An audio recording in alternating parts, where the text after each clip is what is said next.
মাধ্যমিকের ভৌতবিজ্ঞান পরীক্ষাটা কি এখনও আগের মতোই আছে? যদি কেউ মনে করে থাকেন যে হ্যাঁ, তাহলে কিন্তু একটা বেশ বড়সড় ভুল হয়ে যেতে পারে। আসলে ২০১৭ সাল থেকে পরীক্ষার ধরনে একটা বিরাট পরিবর্তন এসেছে। আজকের এই আলোচনাতে আমরা ঠিক সেটাই ধাপে ধাপে দেখব আর বোঝার চেষ্টা করব যে এই নতুন ধরনের পরীক্ষার জন্য ছাত্রছাত্রীদের প্রস্তুতি ঠিক কেমন হওয়া উচিত। চলুন আলোচনাটা শুরু করা যাক সেই একটা প্রশ্ন দিয়ে, যেটা এখন অনেক ছাত্রছাত্রী আর অভিভাবকদের মনে ঘুরপাক খাচ্ছে। মাধ্যমিকের ভৌতবিজ্ঞান পরীক্ষাটা কি সত্যি সত্যিই আগের থেকে অনেক কঠিন হয়ে গেছে? দেখুন, এর উত্তরটা যদি এক কথায় দিতে হয় তাহলে সেটা হলো হ্যাঁ, পরীক্ষাটা আর আগের মতো নেই। ২০১৭ সালের পর থেকে মাধ্যমিক ভৌতবিজ্ঞানের স্ট্যান্ডার্ড বা মান অনেকটাই বেড়ে গেছে। আর এই বদলটা যদি ঠিকঠাক বোঝা না যায় তাহলে কিন্তু প্রস্তুতিতে একটা বড় ঘাটতি থেকে যাওয়ার সম্ভাবনা। আর এখানেই সবচেয়ে বড় বিভ্রান্তিটা তৈরি হচ্ছে।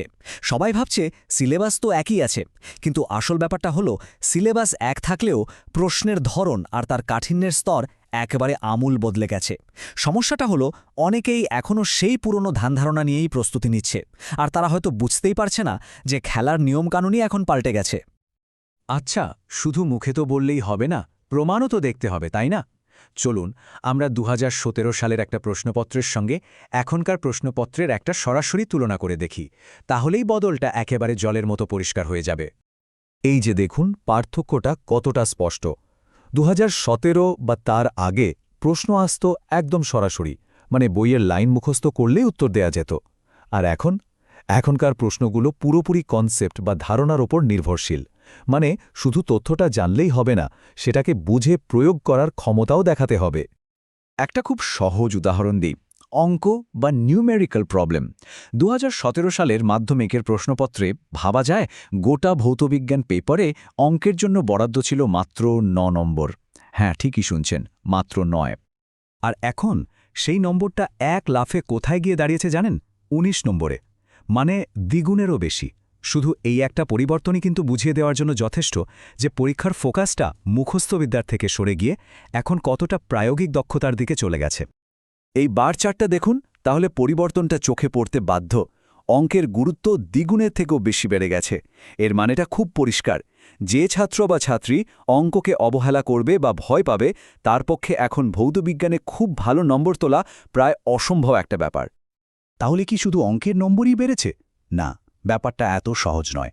চলুন এবার একটু গভীরে গিয়ে দেখি যে প্রশ্নপত্রে আর কি কি নতুন জিনিস যোগ হয়েছে যা ছাত্রছাত্রীদের এখন ফেস করতে হচ্ছে। নতুন প্রশ্নপত্রের এই ব্যাপারগুলো কিন্তু বেশ ইন্টারেস্টিং। যেমন ধরুন, এখন এমসিকিউ এর উত্তর দিতে গেলেও গভীর কনসেপ্ট লাগছে। আবার অর্গ্যানিক কেমিস্ট্রিতে বেশ জটিল আইইউপিএসি নামকরণ আসছে। এমনকি ক্লাস 11-এর কিছু কনসেপ্ট যেমন ওয়ার্ডস রিয়াকশন, সেটাও দশম শ্রেণীর পরীক্ষায় দিয়ে দেওয়া হচ্ছে। তার সাথে আবার প্রশ্ন নম্বর এলোমেলো করে দেওয়া হচ্ছে যাতে টুকলি করা কঠিন হয়। আর প্রতি বছরই কিছু না কিছু সারপ্রাইজ প্রশ্ন তো থাকছেই। সব মিলিয়ে এখন ৯০ বা ৯৫-এর বেশি পেতে হলে শুধু ঠিকঠাক লিখলেই হবে না, উত্তরের মান হতে হবে একেবারে প্রথম সারির। এই যে আমরা হায়ার লেভেল কনসেপ্ট বা উচ্চ স্তরের ধারণার কথা বললাম, এর মানেটা কি? এর মানে হল দশম শ্রেণীর পরীক্ষার কাঠামোতে এখন একাদশ শ্রেণীর কিছু ধারণা, যেমন কিছু বিশেষ রাসায়নিক বিক্রিয়া ঢুকিয়ে দেওয়া হচ্ছে।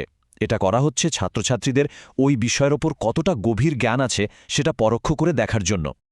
বেশ, সমস্যাটা তো না হয় বোঝা গেল, কিন্তু এখন সবচেয়ে বড় প্রশ্নটা হলো এই যে নতুন ধরনের পরীক্ষা, এর জন্য প্রস্তুতির সঠিক কৌশলটা তাহলে কি হবে? কিভাবে এগোলে ভালো ফল করা সম্ভব? তাহলে ভৌতবিজ্ঞানে ১০০তে ১০০ পাওয়ার রাস্তাটা কি? এই যে স্লাইডে দেখানোর ৪টে ধাপ, এটাই হলো সেই রাস্তা।